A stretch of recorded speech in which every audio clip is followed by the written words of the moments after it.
Getting involved way back in the fall, I looked at the goals because that's what everything rests on. I thought I'd find geography, history, spelling, reading.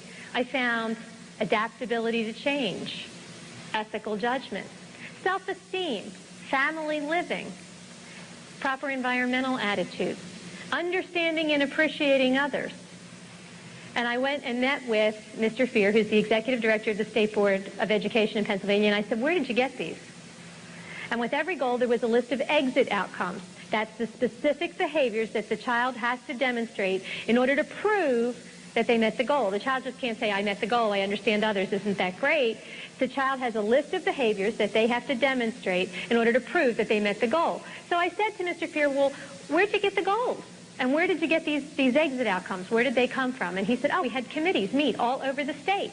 And we brought together teachers and parents and other groups, and we got together and had consensus forming, and we reevaluated them and redid them, and they came up with over 500 student learning outcomes. And I said, well, okay, what did they base it on? He said, oh, nothing. We developed these specifically for Pennsylvania. I said, well, you mean when they went in and sat down, the table was empty?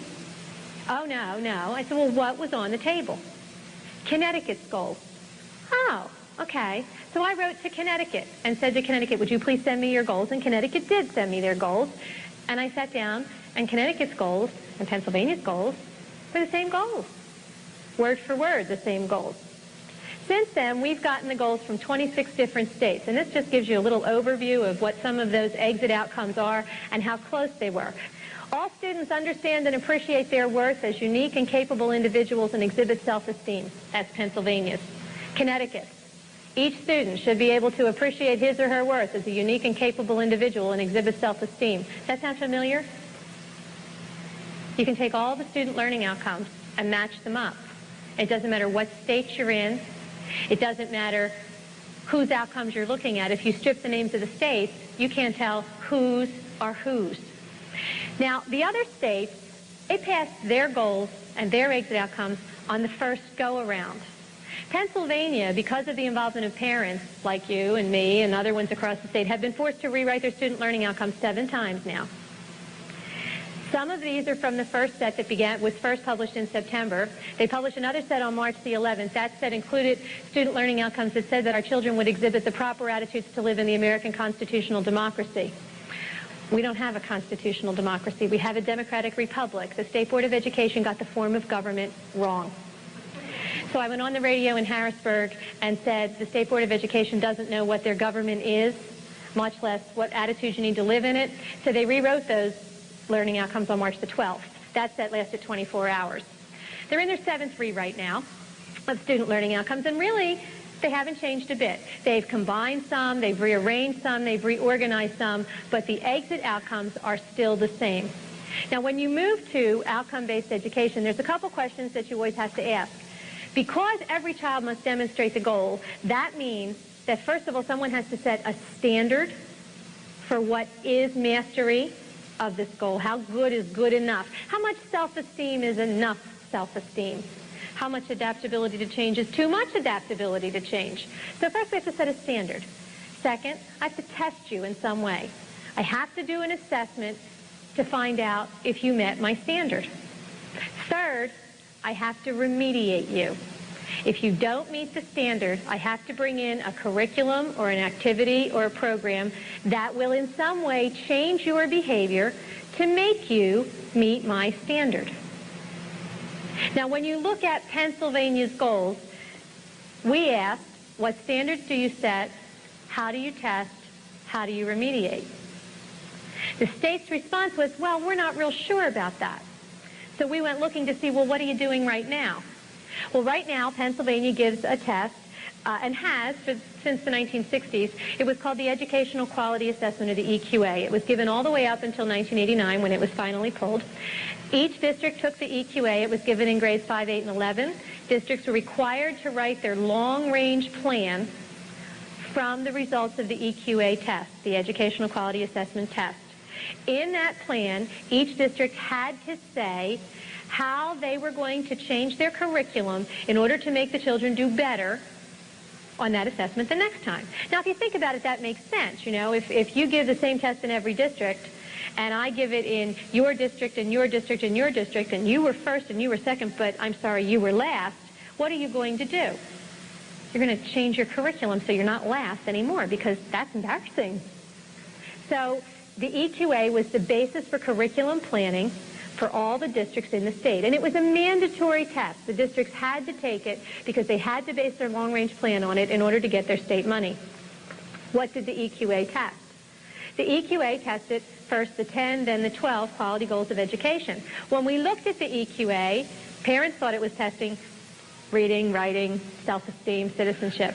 It tested locus of control, whether you are an internally motivated person or an externally motivated person, whether you stand up against a crowd or whether you go with the flow. And they scored it. There was a right answer to the attitude questions. The right answer was go with the flow. In citizenship, the EQA said it did not test anything in the factual domain. It didn't matter if you knew what the United Nations was. It didn't matter if you knew who the president was or what a president was.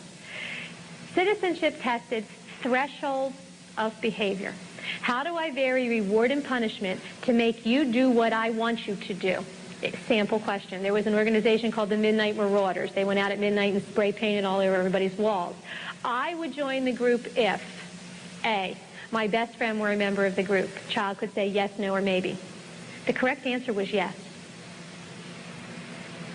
I would join the group if all the popular kids were members of the group. Yes, no, or maybe. The correct answer was yes. I would join the group if my parents would ground me if they found out. The correct answer was no. You are supposed to avoid punishment, but you are supposed to honor commitments to friends and go with the group. The goal was collectivism. The EQA tested for adaptability to change. What parents were told was, well, you know, our world is constantly changing, and we want people who are going to be able to go with that and survive that. We don't want rigid people who can't cope. Sounds very reasonable. The EQA tested and scored for rapid emotional adjustment to change without protest. That was the state-desired response. The EQA just didn't test the attitudes of children. It scored the attitudes of children. It was a criterion reference test. That means there's a right answer and a wrong answer. And I say what it is.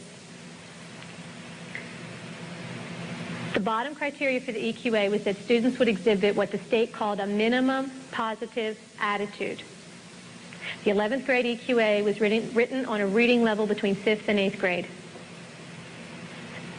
The EQA, out of over 400 questions, 30 of them were academic, and 385 of them were attitudes. When the district took the EQA, they got back a list from the state of where they fit with other districts in the goal. They had to write their long-range plan in order to change their curriculum to have their children achieve the minimum positive attitude. Well, how did they do that? What did they change? The state said, we'll help you. And they brought in technical assistance, either in person or in what were called resources for improvement packets that the state made available to the districts. Those packets included lists of what were called validated programs. Those are programs from all over the country that had been tested by the federal government and had been proven to change the behaviors and attitudes of children in a specific subgroup. All white male children with two parents who make less than $20,000 a year. All black female children in a single-parent family who make more than $50,000 a year. They could divide the children up into what were called targeted subgroups based on your race, on gender, on ability level, on education of the parents, on socioeconomic status. And the programs were tested and then declared validated, meaning that they were proven to work to change the behaviors and attitudes of children in that subgroup. And that's what has been happening in Pennsylvania education since the 1960s. Our curriculum has been moving away from academics and into minimum positive attitude since the EQA. And the EQA is still driving the curriculum because districts used it for long-range planning up till 1989. Why did they stop? They stopped because a mother down in Washington County named Anita Hogue had a son who took the EQA. He came home and said, "Mom, this test was really weird." She said, "You must be wrong. I'm going to go down to the school and look." And she went down to the school and she said, I want to see the test. And they said, "No." And she said, "See, I'm the mommy. I'm allowed to see the test." And they said, "No, you're not. It's a secure test. Nobody's allowed to see it. Big fine if you see it." Mrs. Hogue is the type of person that when you say no, she flunked locus of control. Made her want to do it more. So she wound up writing to the state and finally got a copy of the test and the scoring, which is how we got it. She filed a complaint with the Federal Department of Education alleging that the EQA was a violation of the Federal Hatch Act, federal law, that it was violating her rights to privacy, and it was against the psychological testing portion of that law, and the federal government agreed with her and said the EQA was a psychological test, it was in violation of law, and Pennsylvania had to enter into a consent agreement with the federal government, which resulted in policy being issued by our department saying they wouldn't do it anymore. So what did Pennsylvania do with the consent agreement? Well, in 1988, when Mrs. Hogue's complaint began to surface, then Commissioner of Education Donna Wall issued a memo saying, we're going to withdraw the EQA until we incorporate it into the new Pennsylvania assessment system. In 1990, the Pennsylvania assessment system was first piloted. The first assessment was called the Pennsylvania Health Assessment. It says right on it, this is the revision of the EQA. This year, the Pennsylvania assessment system tested reading, math, and writing. Is it the same test? It has a different name, but their own documents say it's the revision of the EQA. In that 1988 memo, Mrs. Wall says that by 1993, we will have completed the revision process. If you look at the regulations that the state is promulgating right now, it says by 1993, the state will once again test all the goals. Timetable hasn't been interrupted at all. Initially, the sentence ended there.